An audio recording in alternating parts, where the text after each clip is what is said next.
यार पिछले 75 साल से दुनिया के सबसे पावरफुल देश जैसे America, Russia, UK, China, France ये सब मिलके एक टेबल पे बैठकर पूरी दुनिया का फ्यूचर डिसाइड करते थे। और भारत का क्या?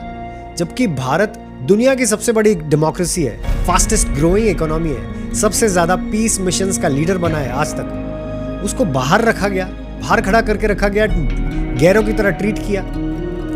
लेकिन 2025 में ये सब बदल चुका है, तख्ता पलट चुका है। इंडिया ने दरवाजे का वेट नहीं किया है, दरवाजा तोड़ के अंदर गया है। फ्रांस यूएन का परमानेंट मेंबर आगे आता है और पूरी दुनिया के सामने अनाउंसमेंट करता है कि भारत को यूएन के अंदर परमानेंट सीट दी जाएगी और उसे वीटो पावर भी दी जाएगी।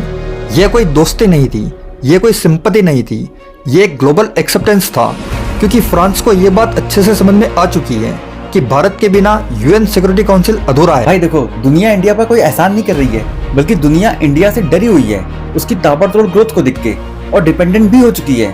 क्यों? क्योंकि इंडिया पैसिफिक का सिक्योरिटी शील्ड कोई है तो इंडिया है। एशिया में चाइना के एक्सपेंशन का सिंगल बिगेस्ट रोड ब्लॉक कोई है तो इंडिया है। कोई भी क्राइसिस या पेंडेमिक में दुनिया का रेस्क्यू कोई करता है तो इंडिया है। यहाँ तक कि कोविड में 100+ देशों को किसी ने वैक्सीन दी तो इंडिया ने। अमेरिका और रशिया से डरता भी नहीं है, बल्कि दोनों को अदब और अकड़ स्वादानुसार जवाब भी देता है। भारत के बिना दुनिया अब चल ही नहीं सकती, क्योंकि भारत बिगेस्ट मार्केट है, बिगेस्ट पूल ऑफ रिसोर्सेज है। सबको अपना सामान इंडिया में ही बेचना है। दुनिया का सबसे अमीर आदमी इलॉन मस्क लाइन लगा के खड़ा है कि किसी तरह से इंडिया में आने का मौका मिले और वो यहाँ पे अपनी टेस्ला बेच पाए। बिल्कुल सही बात है। और फ्रांस का ये स्टेप जो है ना, एक छोटा मूव नहीं है, ये ग्लोबल ब्लास्ट है।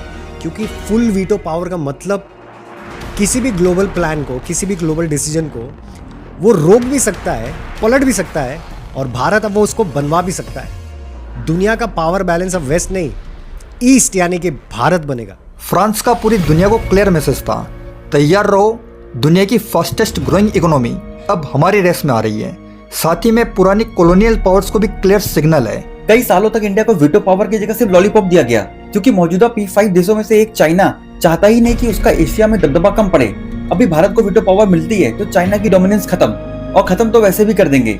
इंडिया दुनिया के कई देशों की सैटेलाइट्स स्पेस में भेजने पे उनकी मदद कर रहा है, नेशन सिक्योर कर रहा है, दुनिया की फास्टेस्ट इकोनॉमी बन रहा है। दुनिया को कोरोना किसने दिया ये सबको पता है, लेकिन वैक्सीन मैत्री प्रोग्राम के तहत गरीब और कम डेवलप्ड देशों को, 100 देशों को फ्री वैक्सीन देके ग्लोबल हेल्थ लीडर कौन बना? इंडिया। इसलिए दुनिया को समझना होगा, इंडिया सीट मांग नहीं रहा है, बल्कि इंडिया अपनी डिजर्विंग सीट ले रहा है। भाई एक लाइन में बोलूं, इंडिया को इग्नोर करना हलवा है क्या? India is a power house, that too on steroid. Internet बंद करके यूट्यूब नहीं चला सकते, इसलिए भैया आंखें खोलो और नोटिफिकेशन देखो, भारत आ चुका है। अभी भी नहीं समझ रहे तो बफरिंग में ही घूमते रहोगे।